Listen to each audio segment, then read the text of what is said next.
Mark, 30 seconds until airtime. Once again, stations, if you encounter technical issues during the broadcast, please call the Oregon Studio Hotline at 336-831-0864. Stations, your final time cue will be with 15 seconds until airtime. Mark, 15 seconds until airtime.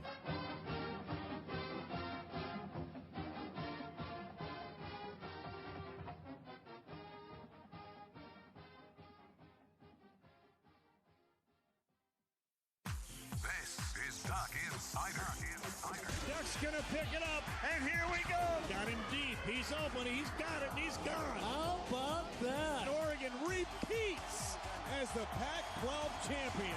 Omarui for three. Yes! Oh, and a steal and slam for Williams. Duarte to the basket. The slam. For the third time in the last 5 years, the Ducks are Pac-12 champions. Outright champ. Holy three. Goal! Holy ball. Left wing. Pow. Yeah, boom, boom. Regular season champions. And now Pac-12 tournament champions. Welcome to Duck Insider. We're just getting started.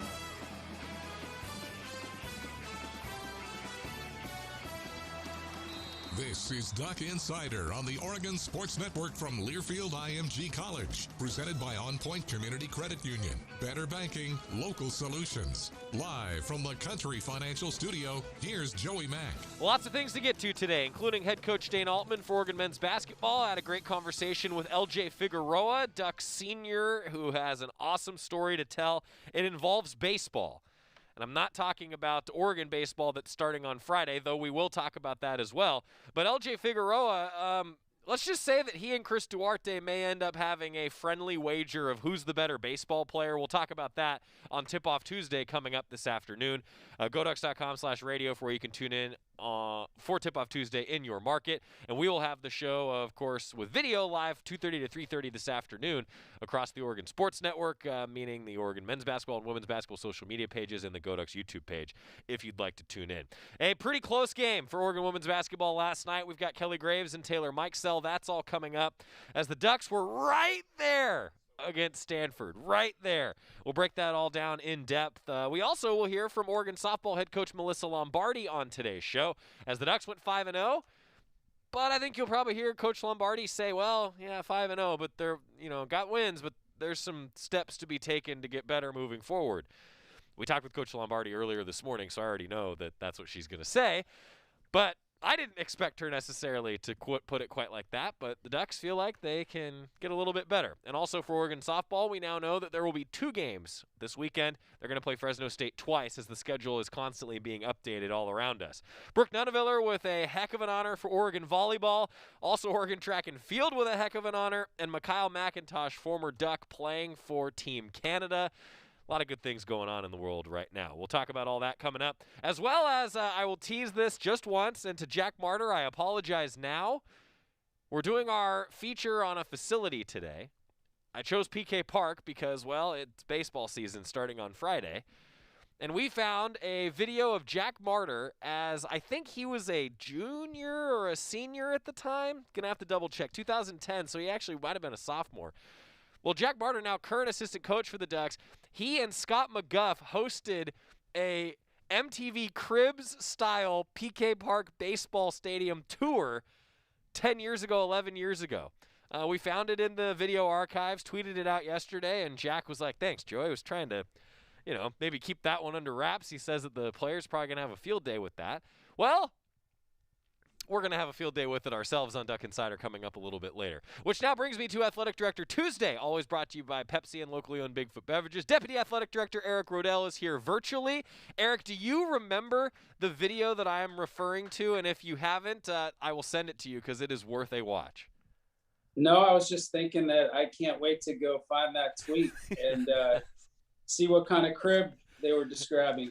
So it was like, you got to imagine, PK Park was still brand new, right? Like everything was still, everything was new, right, about PK. And so Jack and Scott give everyone the tour of what PK Park looked like.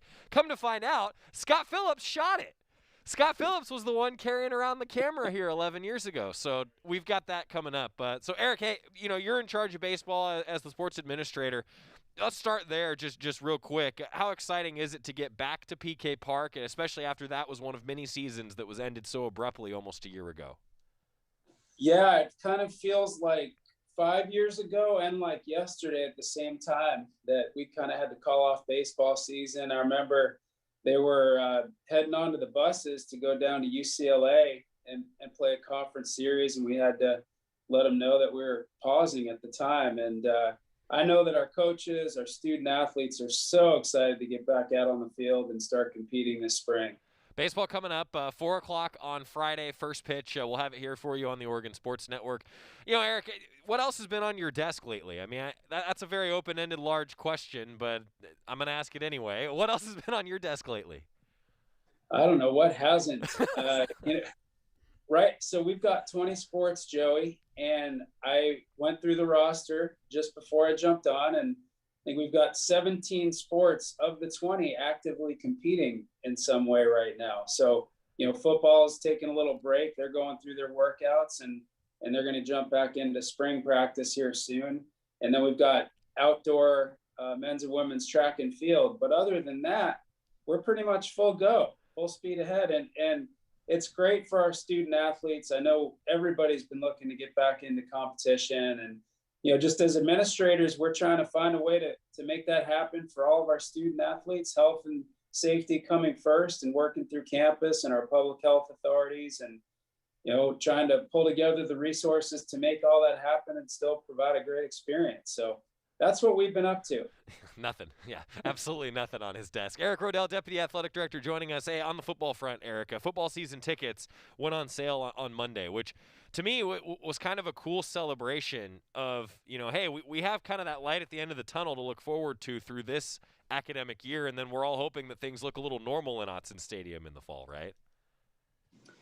Yeah, well, we're going to take it one step at a time. And, our fans, they really stuck with us through this, our season ticket holders and our donors. And, we're still at a really good, solid renewal rate for the 21 season based off all the commitments that have been made for 20. So we're kind of working through all that now. And then we want to bring as many people back, into the family as we can and sell some season tickets. But with all that being said, we've got to continue to work through campus and through our state and local health authorities and make sure that our community is safe. And, hopefully by the time we get to fall, we'll be ready to host fans and get some energy back into Autzen Stadium. How do you plan for so many unknowns, Eric, in your job right now? You just have to have a flexible, kind of nimble mindset. And you cannot be married to anything at this point in time. You really got to be, you got to be versatile with every situation and really expect the unexpected. And you've got to always build some adversity into your planning. And that's always a good thing to do anyway, but especially right now, because you really never know what's coming around the corner. We've got our guiding principles and student athlete experience and health and safety. And, within all of that, we're going to try to find a way to make it work. Deputy Athletic Director Eric Roedl, our guest on the University of Oregon Alumni Association guest line. So we talk about football and getting back to it. Eric, we know that that's the economic driver of college athletics. How big of an upcoming season is this potentially just for, season tickets and all those things, but then also just a fan base that I think is just so excited about what's going on around here right now? Yeah, and all the conversations that we have, that I have out in the community, there's so much energy and excitement around just getting to experience things in person again and being a part. Duck football is such a big part of our state and certainly here in our community.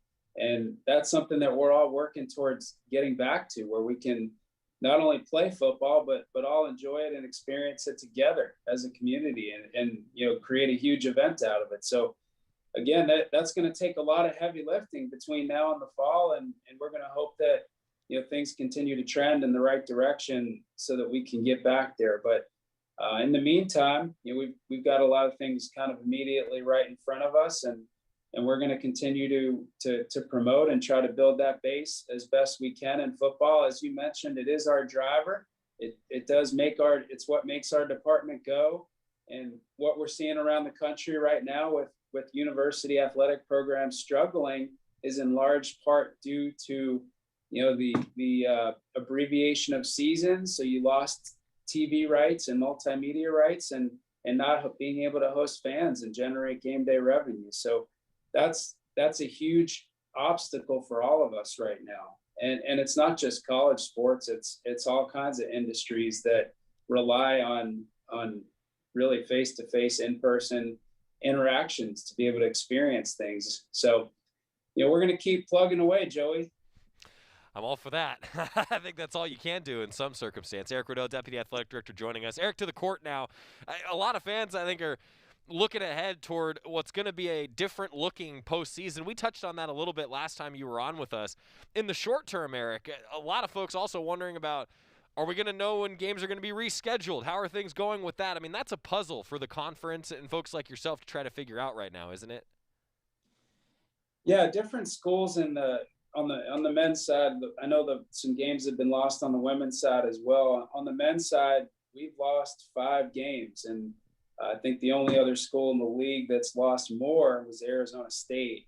So with our 2 pauses, we've got some ground to make up now, and we've got 5 games remaining on our regular schedule, and then there's ongoing dialogue right now, and the hope is to be strategic about getting conference games made up. And there's a number of variables and things that will be considered with that. You're going to look at where teams stand and positioning as many teams as possible for the tournament, and you want to be as fair as you can. But I think we could all agree that competitive equity kind of gets pushed to the side with a lot of these decisions, because it's just not possible to always be completely equitable when you're trying to make things work. We found that with football as well. So hopefully we're going to find a way to get some more games back in to the schedule, but also create a good opportunity for our student athletes to continue to finish strong and position ourselves well for the tournament. Eric, I feel like that really has to be fundamentally what this is all about, right? Is the student athletes just want to play as many games as possible. Yeah, absolutely. They've worked hard and they want to go out and compete. And, so that's the objective of everybody, is to create opportunities for student athletes to go out and compete and go out and achieve their goals as a team.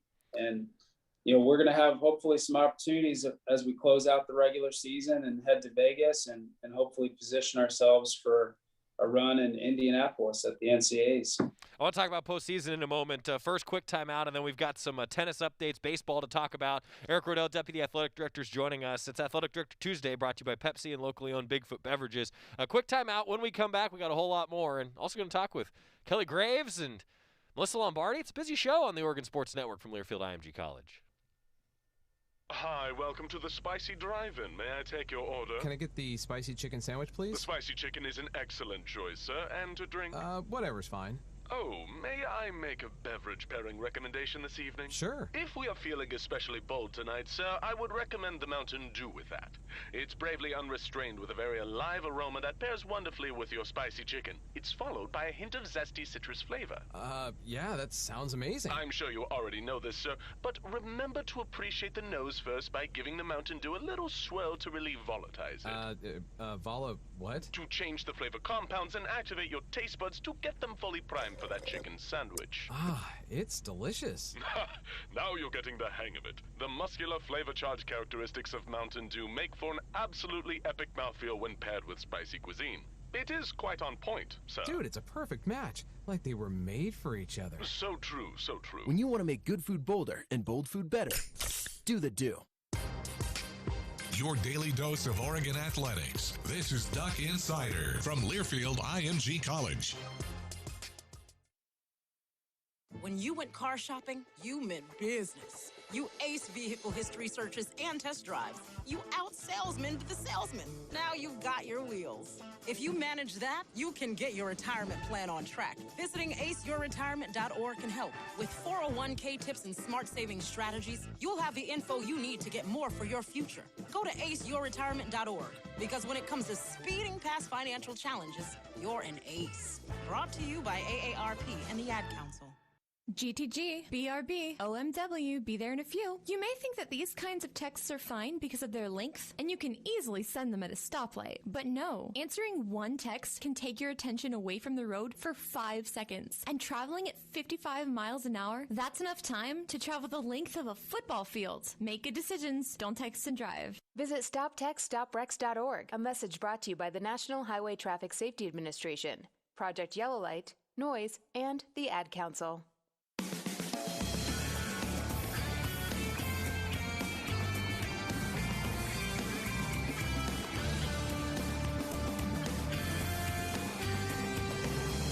We're back on Doug Insider, presented by On Point Community Credit Union. Joy Mack inside the Country Financial Studio. Deputy Athletic Director Eric Roedl, kind enough to join us for another segment brought to you by Pepsi and locally owned Bigfoot Beverages. Our athletic director chat each week.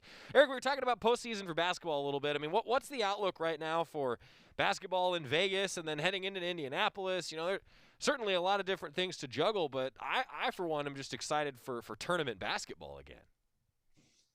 Yeah, we've seen that there's a way to make this happen. The Pac-12 has been working really hard, you know, with Las Vegas and T-Mobile Arena to create an environment where we're going to ensure the health and safety of our student athletes and you know, logistically be as efficient as we can for everybody, for all the teams involved, and get everybody down there and play some games. And then, you know, depending on what happens there, you know, some of the teams that stick around for a while are likely to head straight to Indianapolis. So it's going to be a bubble type of an environment down there to make sure that, you know, interactions with those outside your team group, your immediate travel party, coaches, teammates, some staff, you know, is kept to a minimum, and really focus on, you know, continuing with their academics and going out and competing.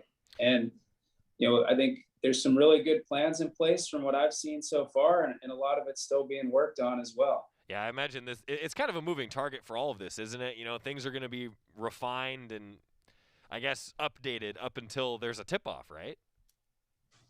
Yeah, it's really fluid. Everything's fluid right now, but, you know, there's conversations every day around, you know, the regular season and the postseason as it pertains to basketball. So, I know a lot of time and thought and energy is being put into, you know, creating the best possible postseason environment that we can down there, and then, you know, see what happens and for the next step with the NCAAs. Coach Graves has mentioned on the women's side, Eric, that, you know, say Oregon gets eliminated early or something like that, right? Or any team gets eliminated early. Would there be a possibility of maybe playing other games, playing other makeup games while everybody's already in Vegas? I imagine everything's on the table. Is that something that's really being talked about on the men's side right now? Not particularly, but I wouldn't say that anything's out of the question. You know, it really depends on, you know, what transpires as we lead into Las Vegas and how things are progressing with the regular season. Certainly, you know, if there are key games and there's an opportunity to play them, you know, I guess you never know. Yeah, I like that. I mean, hey, that's kind of how we all feel right now, right? It's like, well, we'll find out. You know, everything's very, very, very fluid. I just know as we worked our way through the football season, you know, there were many hypotheticals that we talked about as a conference in terms of, you know, ways to continue to find opportunities for our student athletes. So I'm sure those talks will continue across all of our sports as we kind of run into challenges and obstacles. Baseball starting up, mentioned how excited we all are to see them back at PK Park, Eric. And what are some of the inherent challenges ahead for that squad? You know, bigger roster, lower risk sport than some others. I don't know, just what's the vibe on baseball season this year? Yeah, I mean, some of the dynamics are a little bit different just with the return of super seniors from last year, where the NCAA granted an additional year and we're able to, loosen up on some roster limitations that are typically in place. But, other than that, these guys, they're just going out there and going about their business and working hard and looking forward to competing. And, we're going to be dealing with a new set of protocols in that sport, like we are with every sport that we have right now. Once they get out there in between the lines, I wouldn't say that a whole lot will be different for our baseball student athletes. It's going to be more the things that everybody's that's competed so far have to deal with, where you're traveling a lot differently. And when you're on the road, you're not taking a walk with your teammates out to spend your per diem. You're going down and you're picking up your box meal and you're going back to your room and you're eating it, unfortunately. And so we're just still in that mode where we've got to be really careful. And Coach Waz and his staff have done a tremendous job with our baseball student athletes and really having the right mindset to get us to this point. To the court in tennis, Eric, you're also overseeing men's tennis and women's tennis. And I said this last week on the show that with the inclement weather that was in the area that led to postponements and cancellations for men's and women's tennis, like that would have been really, really big deal in a normal year. But we've seen so many cancellations, it was just kind of like, oh, man, it's just another cancellation. Now, the good news is, Eric, and I know that Coach Shelander's excited about this because we had him on the show last week, we actually kind of got an extended Husky week as a result of that, which is always fun. Yeah, well, I'm glad you had Coach on talking about Husky week. He loves that. But, it was unfortunate that the weather kind of passed through the Portland area last weekend at the time that it did. It created some travel issues for some teams that were supposed to come in, and we were able to get those matches rescheduled, though. The men have Portland coming in tomorrow, and then they've got Washington on Sunday, which will be a really big match, and be fun to see our tennis student athletes get out there and compete against some tough Pac-12 competition early on here. And then on the women's side, they're sitting 2-1 right now, and they've got a couple matches this week as well. And Coach Nagel's continues to do a great job in developing that squad. 17 sports going on right now. You got to love it. Hey, Eric, I know it's a lot. It's certainly been a lot like for us, but it also means that the show writes itself, which is great. Well, you've got plenty to talk about. I mean, you've never had more sports to talk about at one time, right? Exactly. It's the best. I mean, we've had so many head coaches coming on, and it's, to be honest, even though it is a little bit wild and crazy, I'm just so glad that for sports like volleyball and soccer that they are able to compete, and we can feature them still here on the show. That's what this is all about. Eric Roedl, Deputy Athletic Director. Hey, thanks so much for taking the time. Thanks for what you do, and hoping to see you from afar to Matthew Knight Arena, maybe PK Park again. Yeah, absolutely. And what's your postseason basketball looking like right now? Well, let's see.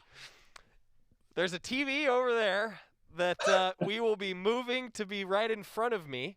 And then, the magic of engineering and technology. And if I do my job right, Eric, you will think I am sitting there next to you when you listen to the game. Your energy will ring through, Joey. So I hope so.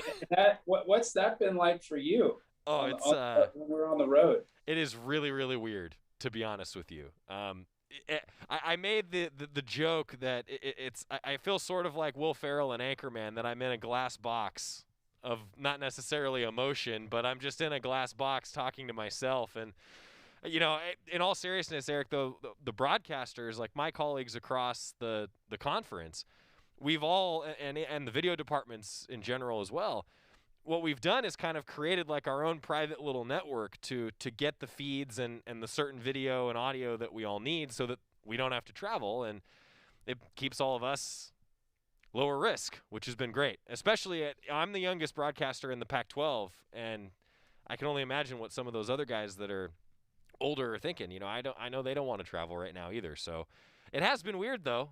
But if you've heard any games, Eric, and you can't really tell the difference, then I guess we did okay, right? I've heard some bits and pieces. You're managing it well. Yes. That's the dream come true right there. Now, baseball will be a little bit different, Eric. We'll talk about that another day though, okay? You got it. Thanks for all you're doing, Joey. Thank you, Eric Roedl, Deputy Athletic Director. That turned around on me in a hurry, didn't it? See, that's what happens. I'm not used to this unless Jerry Allen's in the room. It's Athletic Director Tuesday, brought to you by Pepsi and locally owned Bigfoot Beverages. Go Ducks. Drink Pepsi. All right, quick timeout. When we come back, Melyssa Lombardi, head coach Oregon softball, is going to join us on the Oregon Sports Network from Learfield IMG College. From the weight room to the classroom, on the field and off it, On Point proudly supports University of Oregon athletics because student athletes do so much more than bring us pride on game day. They bring our entire community together in Eugene and all across Oregon. So whether you're watching the game in the stadium, at home, or at your favorite local business, their success makes all of us stronger. On Point Community Credit Union. Join in. OnPointCU.com. Federally insured by NCUA. Equal housing opportunity. As my family continued to grow, I realized I'd have to replace my beloved Jeep with something that has, well, more seats. I'm Jason Hines, Country Financial Rep and father of 7. Whether you're upgrading from your sporty ride with no room for a car seat or finally replacing your well-loved beater that still has a cassette player, you'll want the right protection for your new car. Work with a Country Financial Rep like me and get the protection you need at a price you can afford. Learn more at TakeSimpleSteps.com or contact a local Country representative. You're listening to Duck Insider. Duck Insider on the Oregon Sports Network from Learfield IMG College. Hey everyone, let's all stop what we're doing and take a moment. You see? Every moment can be kind of special. But they can be loud moments, goofy moments, dorky moments, it doesn't matter. Because every time dads like us take a moment like that to spend with our kids, well, it's pretty momentous. So let's take a moment to make a moment. Call 877-4DAD-411 or visit fatherhood.gov. Brought to you by the U.S. Department of Health and Human Services and the Ad Council. Hello, it's me, the designer jeans in the back of your closet. What happened to us? I used to summer in the Hamptons, and now I'm stuck behind a pair of sweats. Okay, maybe I never really fit you right, but I got a lot more Sunday fun days left in me. So take me to Goodwill, where I can really make a difference. Your donations to Goodwill create jobs, training programs, and education assistance for people in your community. To find your nearest donation center, go to goodwill.org. Donate stuff. Create jobs. A message from Goodwill and the Ad Council.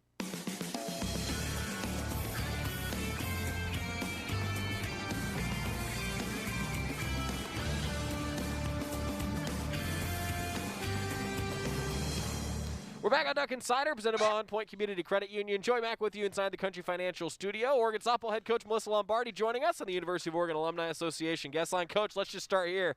Had to be good to be back on a softball field playing against somebody that wasn't wearing an Oregon uniform, right? Yes, it did. It felt great to be back on the field in great weather, and yes, to play somebody besides a Duck. So we were all excited to be on the same team. I've asked a few different coaches and student athletes this because the layoff has been longer than normal and the offseason has been so different. Were there extra nerves for you and for your team? I would say yes. I think we would all be fibbing if not. It's almost a year since we've gotten to play a game and be back out on the field together. So I think there's some nerves, but I think good, positive nerves, the excitement of getting back something that we thought, we had lost. So it was good to be back on the field. So you go 5-0 over the weekend. You have 4 run rule victories. The pitching staff, I thought we saw the depth. What was your breakdown of a 5-0 weekend, Coach? Yeah, I thought we went in and we got our wins, which that's the most important thing, is find a way to get the W. I think for pitchers, the thing we express to them the most is give us an opportunity to win the ball game. That's all we care about. Just give us an opportunity. I felt like they all did a great job of giving us that opportunity each game. I would say, we need to clean up some things defensively. We made some errors that I just think are not like us. We're very, very sound on defense, and I think we have an excellent defense. So just cleaning that up a little bit. And then I think offensively, we just kind of had a little bit of a slow start, but then as we got going, started to figure it out. On the defense, Coach, and I, as a coach, I know you're not going to make the excuse, but as the broadcaster, I'm going to ask the question. Nerves are a part of that, maybe, and then I guess the other thing is playing in an environment again. I don't know. Is there a little bit of leeway for those sorts of things early in a season like this? Mistakes are going to happen. It's just, I think the most important thing is growing, the growth that we get from them. So I think we will get a lot of growth from it. Combined perfect game. That's the 4th ever, by the way, in school history, which is pretty darn cool. So let's talk about the pitching a little bit. Were you happy with the way that your pitching staff performed? Yeah, I can definitely tell you with that game, I love the way Samaria came out and just pounded the zone. That's what we've been talking about leading up to the season. Pitchers throw strikes, pound the zone, have the opportunity to change speeds, and then until the opponent tells you to do something different, don't change. Keep doing what you're doing. And I really liked how Samaria came in and pounded the zone. And then with Reagan coming in at the end to close it, I thought she did the same thing. So I thought they were very efficient and allowed their defense to work behind them. We had a diving play at shortstop to help with that perfect game. We had a diving play in right field that also helped. I mean, we had some big time plays around them that made that perfect game happen. You know, early in a season like this, I look at the stats from the first 5 games, and I see a 0 ERA, a 0 ERA, a 0 ERA, a 0 ERA, and then a really high 1.27 ERA. I mean, the days when a 1.27 ERA can be the worst on the team, that's got to feel pretty good. Yeah, definitely. We've got a long way to go. It's our first weekend.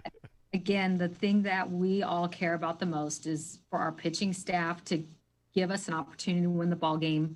Each one of them has such a completely different look from the other. It was nice to see them kind of tag team and work together this past weekend. You know, that was something that you and I had talked about, Coach, heading into the season, that you felt like you had a lot of depth and you could utilize pitchers in different roles. I mean, I thought that as we talked about that, and I was watching the games, looking over the box scores, it's like, yeah, I mean, we saw that. Like, you envision this throughout the course of the season, right, where you can utilize pitchers in different roles like that? Absolutely. I think they all have the ability to start a game, close a game, and then come in relief. And I think it's us as coaches figuring out what combinations work the best together. To have, say, a Samaria who's got really good velo, and then say Brooke who spins the ball. Putting those two back to back, I think that's tough on the opponent. I think that's big adjustments that the opponent's going to have to make, and it creates a great advantage for us. You mentioned the slow start offensively as Coach Lombardi joins us talking Oregon softball. What else did you learn about your team on offense after this opening weekend? That we have a really good offense, that we are going to be a tough 1 through 9, and that we've got depth on the bench. I mean, you look at last year and Maddie Hopper and what she did coming off the bench. Anytime we needed her to come in a game and clutch up for us, she did. And it was nice to see her just continue about her normal ways in the first weekend as well. So I think our offense is going to be really good. Yeah, how about Maddie Hopper? 4 games played, no starts, but 2 for 4 with a run scored and a couple RBI. That's pretty efficient. You got to like that. And that's a tough thing to do mentally, isn't it, Coach, to be able to be ready to come in off the bench like that as a substitute? Yeah, I think it takes a special person to do that because, you're on the bench. You've got to really stay locked in. You're paying attention to everybody's at-bats because you're going to get that opportunity. And when you do, it may be one opportunity, maybe it's multiple, but you want to make that opportunity happen. And I think Maddie knows how to do that and to do it really well. I thought Haley Cruz just did Haley Cruz things, Coach. Just to touch on that for a second. I mean, an OPS of 1.365. She slugged 786, 7 RBI, 5 doubles in 6 hits. Not bad. No, not bad. I thought Haley just kind of did Haley as well. She's really good at clutching up when we need her to. Runners in scoring position. As a team, we always talk a lot about with runners in scoring position, cashing in, and I thought she did a great job of cashing in throughout the weekend. Alyssa Brito with the 3 big RBI in that big game, Coach. I mean, what does that do for her confidence moving forward as a young player? Huge. I think that's huge for her because I think she is going to be an excellent hitter. I just think sometimes, you're young, you can just end up putting more pressure on yourself than the actual opponent does. And so I think just giving her an opportunity to breathe a little bit, get a couple hits in, to give her the confidence to go with the great swing that she has, I think it's going to go a long way. And then honestly, I would also tell you, I thought she was excellent on defense this weekend. There's a couple shots that got hit hard to her that she made them look like they were nothing. So to be a freshman and to start at shortstop for us, and just to be really cool, calm over there. I loved it. So what's the focus in practice the rest of the week, Coach? Are you just doing defensive drills the whole time after we talked about that earlier? Well, it's our goal is every weekend that we're better, that we are better than the previous weekend. So what were some things that we didn't get exactly that we wanted to with this first weekend? Those are definitely going to be the main focuses, the emphasis of the week. And what's cool is I think all of us are on the same page. We all know as coaches and players, here's some things that we need to tackle. And I think we're going to have a really, really great week of practice. Off the field, how was the traveling aspect, Coach, in this wild time? It's different. It's different. I mean, I have a bag full of masks because I have a certain mask that I wear for the plane, a certain mask that I wear for the bus, and then a game mask. But I thought they handled it well. I am very, very proud of this group and how they have been handling COVID and understanding that things are different and we have to go about things a different way. That's one thing I'll tell you that I've been extremely proud of them up until this point, and then just going through this first weekend. They take it serious, and I really appreciate that from them.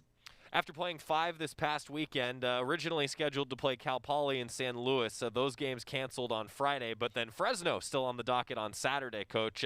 I imagine that this is just kind of what you're going to have to deal with, right? A little bit of the scheduling round and round we go. Yes, for sure. I think each week we're going into it expecting one thing, and it could look a little different. We did lose the 2 games against Cal Poly, but we are going to have one game at 6 p.m. on Saturday against Fresno State, and then we'll play them again on Sunday at 10. So originally we were supposed to get 3 games. We'll get 2, so we lose 1. But Fresno State is an excellent program, and it's going to be a tough weekend, so I'm looking forward to it. Well, there you go. So 2 games against Fresno State now on the docket for Oregon softball coming up on Saturday and Sunday. That makes the trip just ever more worth it, right, when you get to add another game like that? Definitely, and I think our athletes and even us as coaches are understanding that. I mean, every game is worth it. Every game means something. And I think we've known that in the past, but just with COVID, I think it just really makes you understand that even more, how important every game is on your season. So. All right, coming up then this week, safe travels down to Fresno. Some of the best tri-tip in America. I think you and I have had this conversation before, right, Coach? Mm-hmm. Okay, good. I'm glad that's all we'll say. That's going to be one of those, for those of you listening, if you know, you know. Melyssa Lombardi, head coach, Oregon softball, kind enough to join us. Coach, good luck. Here's to 2 more wins, and looking forward to catching up with you next week. All right. Thanks, Joey. All right, quick timeout. When we come back, women's basketball last night, a close one. We're going to break it all down with Coach Kelly Graves after this on the Oregon Sports Network from Learfield IMG College. Dear Wallet, you can't stop a new 2021 Toyota no matter the weather. The Camry all-wheel drive comes out to play. Snowy hills don't stand a chance against the RAV4, and everyone will be comfy in the Highlander. See you in the snow. Toyota. Find yours at toyota.com. Toyota. Let's go places. From the weight room to the classroom, on the field and off it, On Point proudly supports University of Oregon athletics because student athletes do so much more than bring us pride on game day. They bring our entire community together in Eugene and all across Oregon. So whether you're watching the game in the stadium, at home, or at your favorite local business, their success makes all of us stronger. On Point Community Credit Union. Join in. OnPointCU.com. Federally insured by NCUA. Equal housing opportunity. Dear Wallet, you can't stop a new 2021 Toyota no matter the weather. The Camry all-wheel drive comes out to play. Snowy hills don't stand a chance against the RAV4, and everyone will be comfy in the Highlander. See you in the snow. Toyota. Find yours at toyota.com. Toyota. Let's go places. This is the Oregon Sports Network from Learfield IMG College. Okay, forest animals, kids are coming to the forest, and it's up to us to make their visit a good one. Sparrow, have you practiced the most popular bird songs for the year? Of course.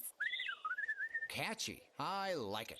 River, how's the temperature? It's a refreshing 52 degrees, man. I love it. Turtle. He's not here yet, man. He's late every morning. Okay. Squirrel. The forest has been preparing just for you. To learn more about cool things to do in the forest, visit discovertheforest.org. Brought to you by the U.S. Forest Service and the Ad Council. Long ago, you wouldn't think of galloping on a horse while doing calligraphy. And you wouldn't have attempted to ride your bike while typing a letter. Yet you think you can safely operate a multi-ton vehicle while texting? Behind the wheel is no place to multitask. If you want to BRB, drive now and text later. Lives depend on it. Visit StopTextStopWrecks.org, a message brought to you by the National Highway Traffic Safety Administration, Project Yellow Light, Noise, and the Ad Council.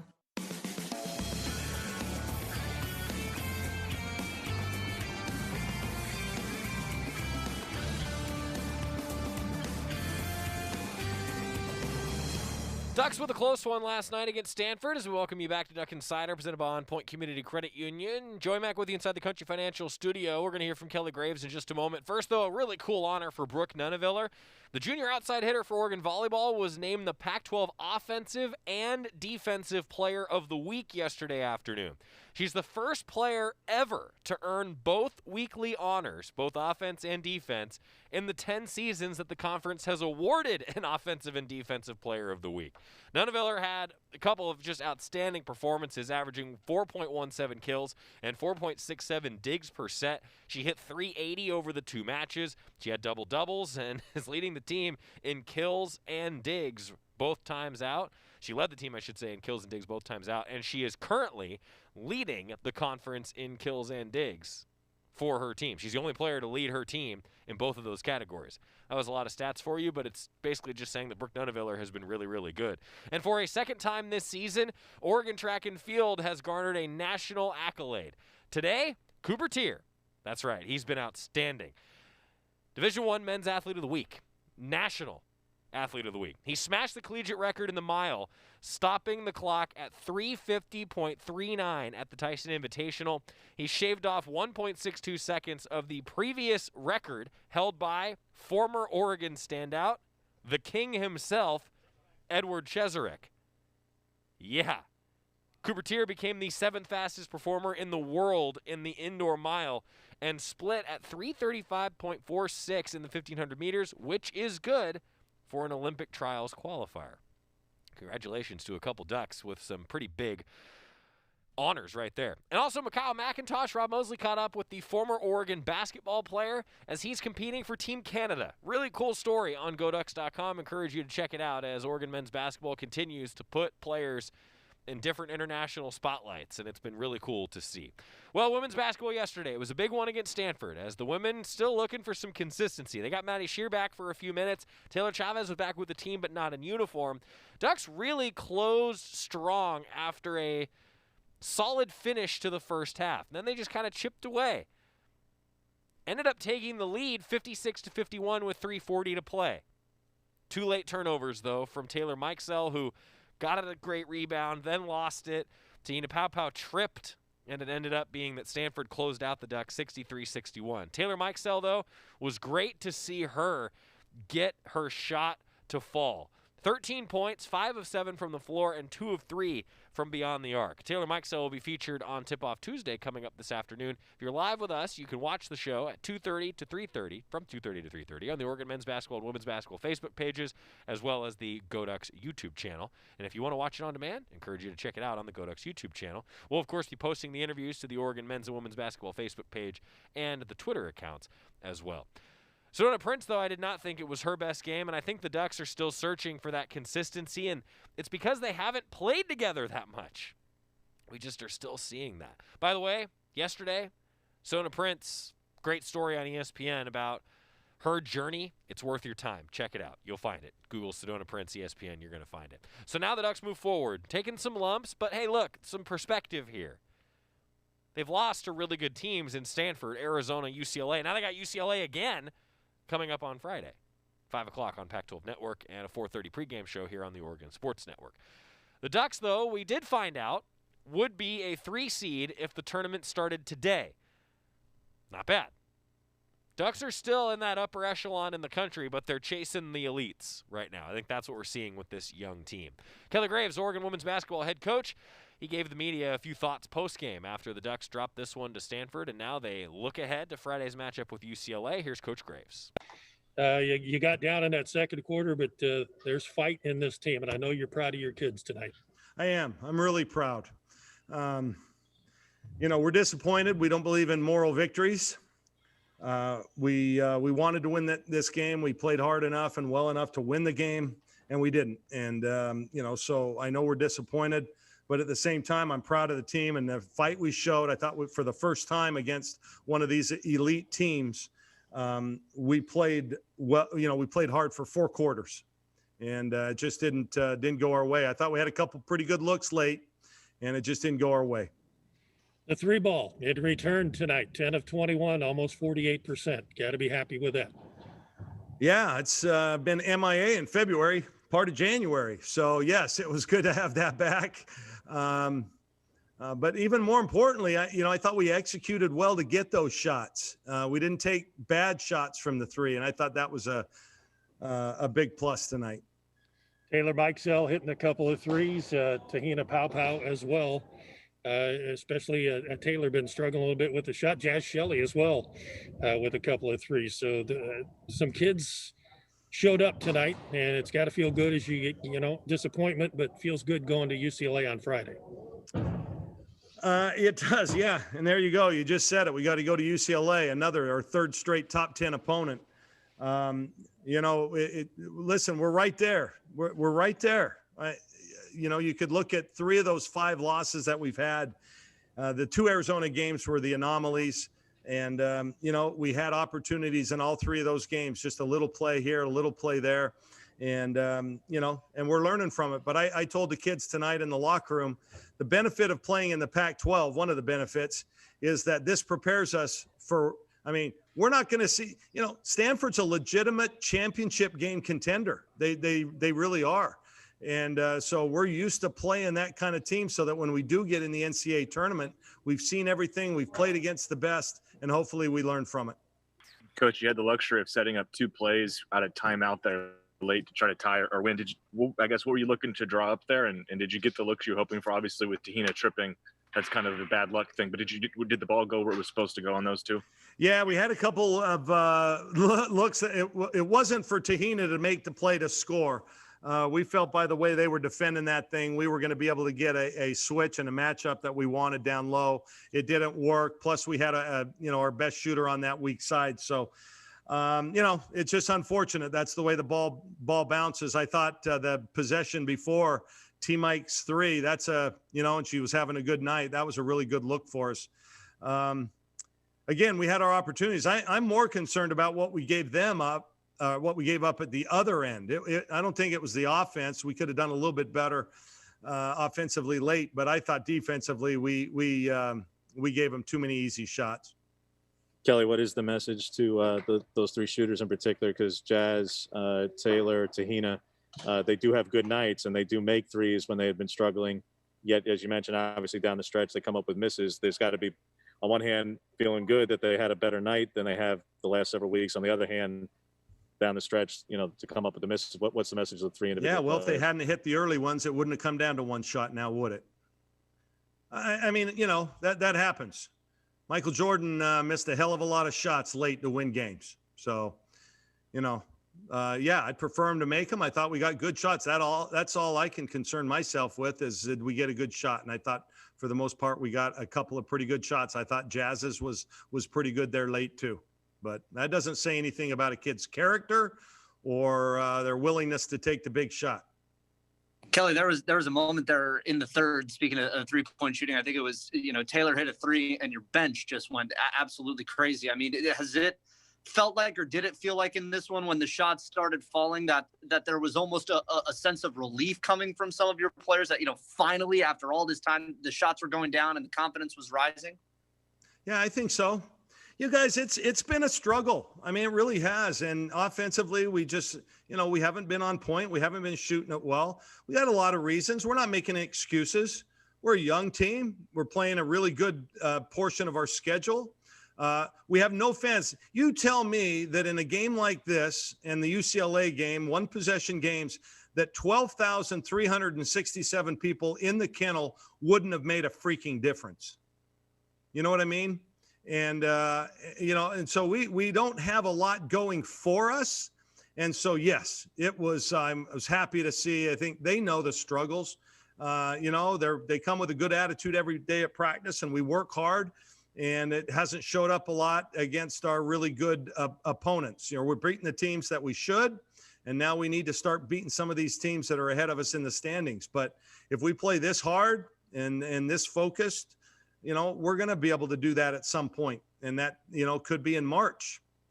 Kelly, you guys were down by, I think, 15 points in this game. What does that comeback against a team of this caliber does that bode well for you guys going forward? Do you think you can build off that? I do.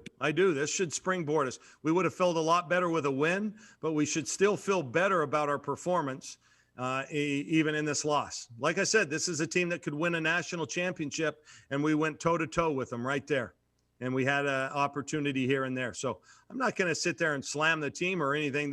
I'm really proud of them. I'm really proud of them, man. We played hard tonight. They gave it everything that they had.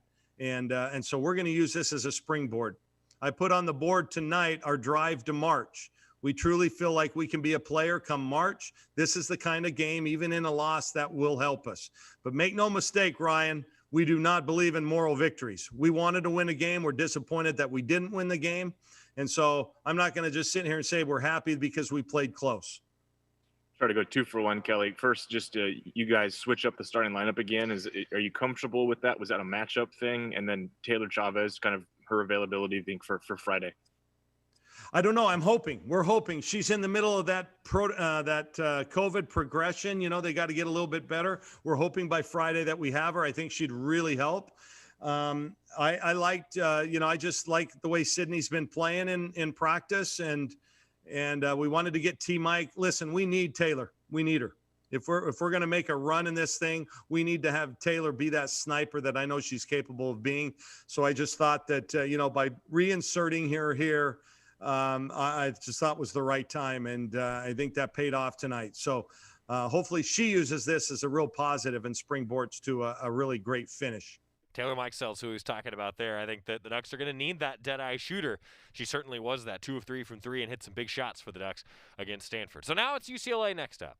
And Taylor Mikesell is going to be on Tip-Off Tuesday with Terry Johns and myself coming up this afternoon. If you're live with us, you can watch the show 2:30 to 3:30 across the many social media channels that have live video for Oregon men's and women's basketball, and then across the radio network tonight at 7 o'clock. And subscribe to the Oregon Sports Network podcast, where you can find our podcast version of our archive of all of our shows that we do, including Tip-Off Tuesday.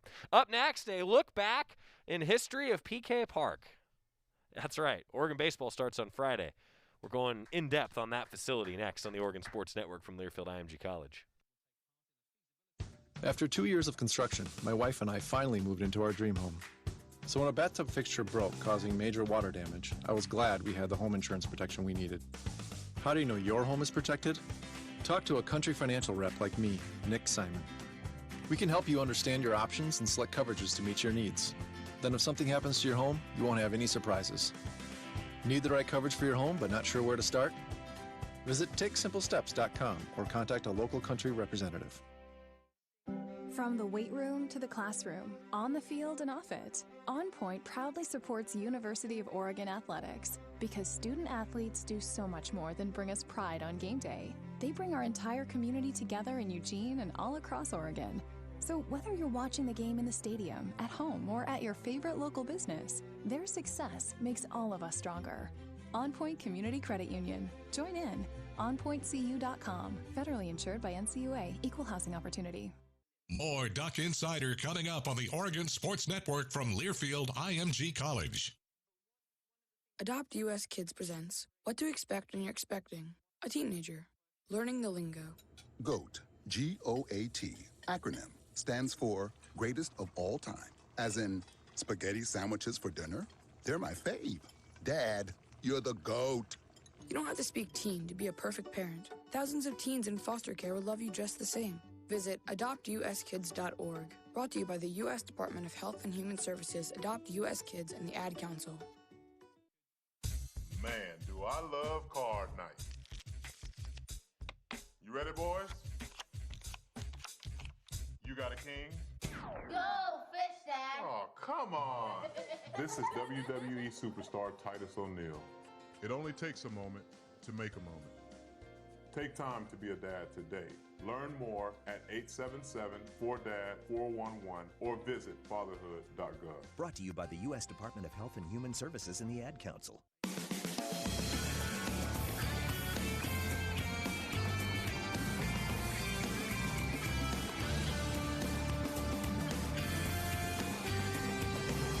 We're back on Duck Insider, presented by On Point Community Credit Union. Joey Mack with you inside the Country Financial Studio. Every Tuesday, we take a look at an Oregon facility. It's always brought to you by our friends at the Josh Cooley Real Estate Team, and they thank you for your support and referrals of friends and family. The official real estate team of the Oregon Ducks, the Josh Cooley Real Estate Team, bringing us our facility focus. Well, Oregon baseball starts on Friday, a 4 o'clock first pitch. The Ducks will face Omaha. We'll have a 3:45 pregame show for you on the Oregon Sports Network with myself and Alex Stimson on the call. And PK Park, thought we'd look back on the tremendous construction in the baseball stadium that now the Ducks and the M's call home. It has been the jewel, honestly, of the Pac-12 now for the last decade. Originally cost $19.2 million to construct, which if you convert that to 2019 dollars, and people who are a lot smarter than me in math do that, it would have been $22.9 million if it was in 2019. Of course, a capacity of 4,000. The record attendance is actually, though, over 5,000. You remember that 20-inning game between the M's and I believe the Boise Hawks? Yeah. It was the longest ever professional baseball game to be played on the July 4th Independence Day holiday. And the M's, well, it got past midnight, we'll put it that way. So, of course, the Ducks sharing the facility with the M's, but we all know that this is Oregon's ballpark.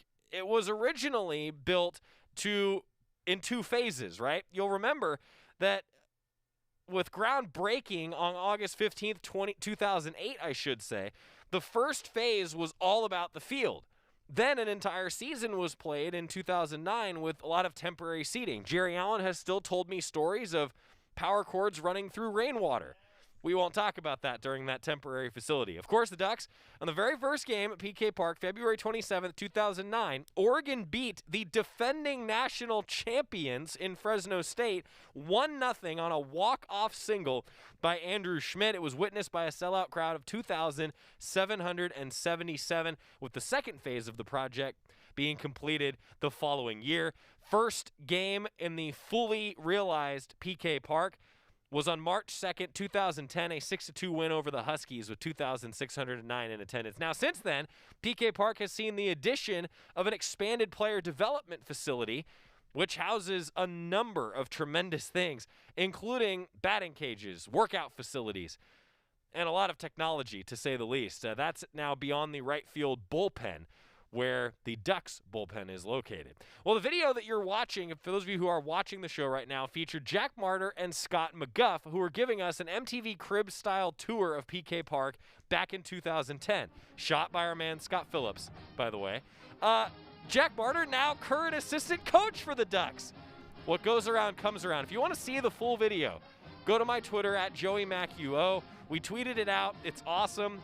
Jack Martyr was hoping to keep it under wraps. Well, it's still out there on YouTube, Jack, and so we found it. PK Park, though, a tremendous facility, and man, it is really something else. Our facility focus brought to you by the Josh Cooley Real Estate Team. Great way to finish the show. We'll see you for Tip-Off Tuesday. Tweens have mastered the art of tuning out. Jen, there's a spider in the car. We're turning your room into a home gym. See? Nothing.